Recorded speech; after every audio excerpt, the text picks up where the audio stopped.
Laughing Jack. It was a nice summer day. My 5-year-old son James was playing outside in the backyard of our suburban home. James has always been a quiet boy. He plays by himself mostly, never had many friends, but he's always had a wild imagination. I was in the kitchen feeding our dog Fido, when I heard what sounded like James talking to someone in the backyard. I'm not sure who it was he could be talking to. Could he have finally made a friend? Being a single mom, it's hard for me to always keep an eye on my son, so I decided to go outside and check on him. When I went in the backyard, I was a bit confused, because James was the only person back there. Was he talking to himself? I could have sworn I heard another voice. "James, it's time to come inside," I called out to him. He came inside and sat down at the kitchen table. It was about lunchtime, so I decided to make him a turkey sandwich. "James, who are you talking to out there?" I asked. James looked up for a moment. "I was playing with my new friend," he said, smiling. I poured him some milk and continued to pry, as any good mother would. "Does your friend have a name? Why don't you ask him if he would like to have lunch with us?" I asked. James stared at me for a moment before replying, "His name is Laughing Jack." I was a bit taken by what he had just said. "Oh, that's a strange name. What does your friend look like?" I asked him, a bit confused. "He's a clown. He has long hair and a big swirly cone nose. He's got long arms and baggy pants with strippy socks, and he always makes me smiles. And he always smiles." I realized my son was talking about an imaginary friend. I suppose it is normal for kids his age to have imaginary friends, especially when he has no real kids to play with. Probably just a phase. The rest of the day went by, as per usual, and it was starting to get late, so I put James to bed. I tucked him in, gave him a kiss, and made sure to turn on his nightlight before I closed the door. I was pretty tired myself, so I decided to go to bed not long after. I had an awful nightmare. It was dark. I was in some kind of rundown amusement park. I was scared, running through an endless field of empty tents, broken down rides, and abandoned game huts. The whole place had a horrible look to it.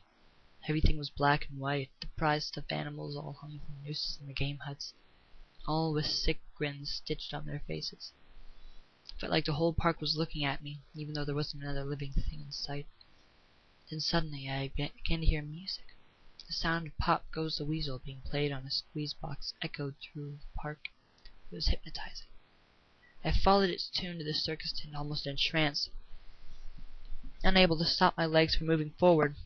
It was pitch black. The only light came from a single spotlight shining on the center of the big top. As I walked towards the light, the music slowed down. I found myself singing along, unable to stop. All around the mulberry bush, the monkey chased the weasel. The monkey flew, 'twas all in fun. The music stopped right before its climax, and suddenly the light shot on. The intensity of the lights was practically blinding. All I could see was a small dark silhouette shuffle towards me.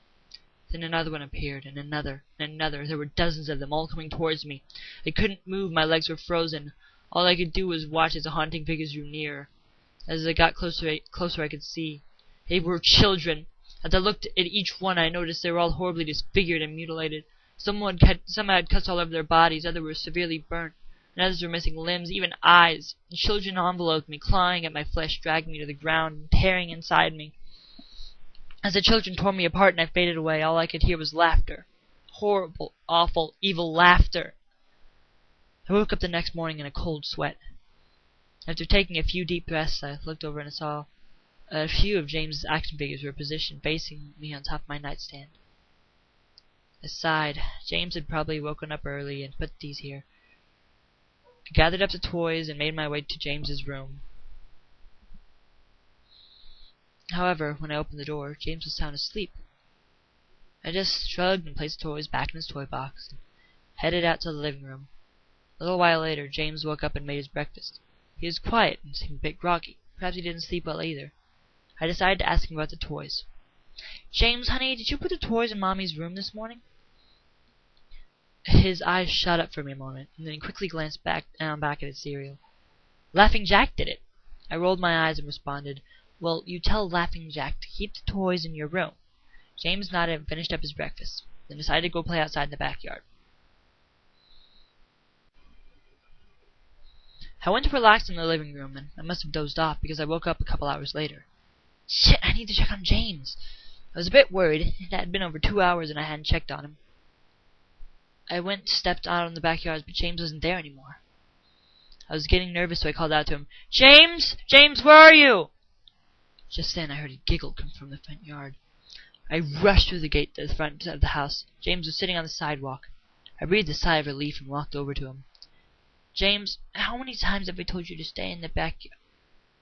"James, what are you eating?"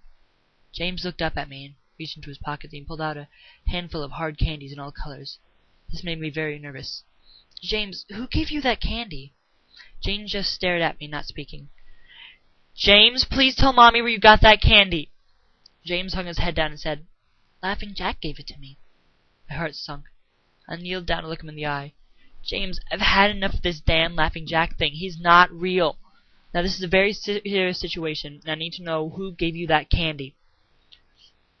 I could see my son's eyes tear up. "But Mama, Laughing Jack did give me the candy." I closed my eyes and took a deep breath. James had never lied to me, but what he was telling me is impossible. I made him spit out the candy, and I threw away the rest. James appeared to be fine. Maybe I'm just overreacting. After all, I could have gotten it from Tom and Linda next door, or Mr. Walker down the street. Either way, I'm going to have to keep a closer eye on James. That night, I put James to bed as usual and decided to go to bed early myself. Suddenly, I was woken up by a loud bang coming from the kitchen. I sprung out of bed and hurried downstairs. When I got to the kitchen, I was horrified. Everything on the counters had been thrown on the floor, and our dog Fido hung dead from the light fixture. His stomach was cut open and stuffed with candy, the same type that James was eating earlier that day. My shock was quickly broken by a sharp scream coming from James's room, followed by loud crashes. I quickly grabbed the knife from the drawer and moved up the stairs with the speed that only a mother whose child is in danger could have. I burst the door and flicked on the lights. Everything in the room was knocked over and tossed on the floor. My poor son in his bed, crying and shaking with fear, a pool of urine staining the sheets.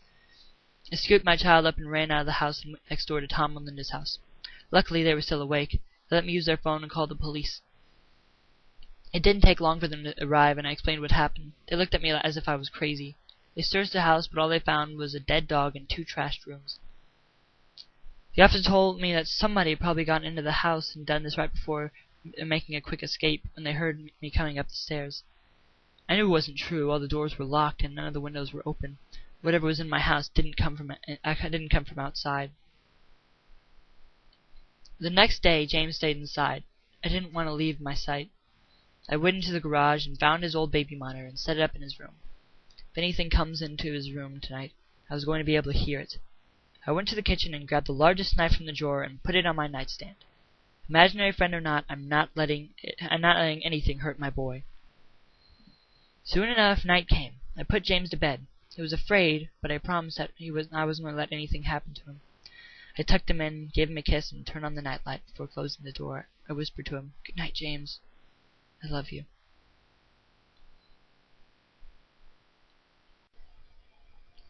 I tried to stay up as long as I could, but after a few hours I felt myself drifting off. My baby would be safe for the night, and I needed sleep.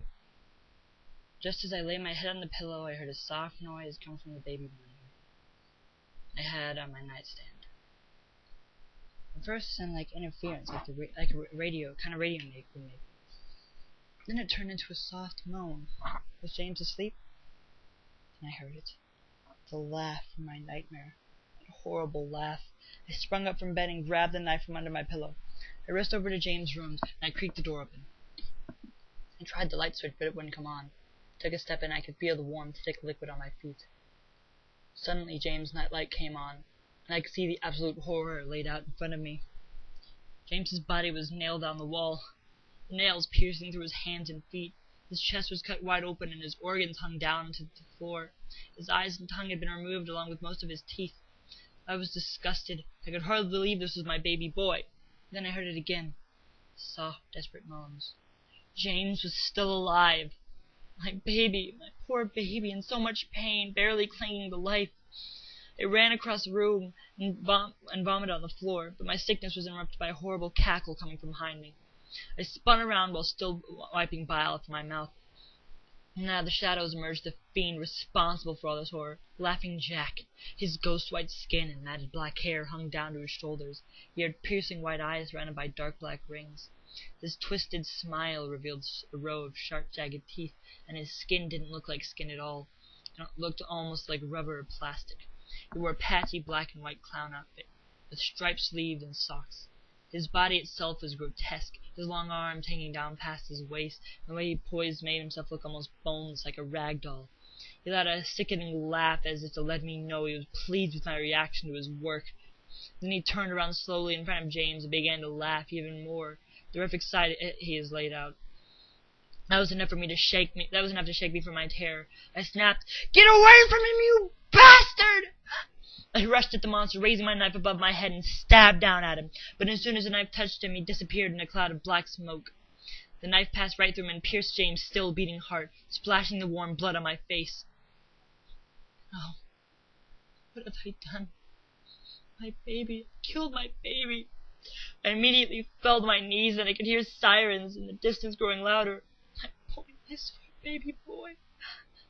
I promised Mommy would protect you, but I failed. I'm sorry, James. I'm so sorry. Police soon arrived to find me in front of my son, still wielding the knife covered in my baby's blood. The trial was short insanity. I was placed in the perforless house for the criminally insane, where I had been for the past 2 months. It's not so bad here. The only reason I'm awake now is because someone is playing Pop Goes the Weasel outside my window. I'll talk to the orderlies about it this morning.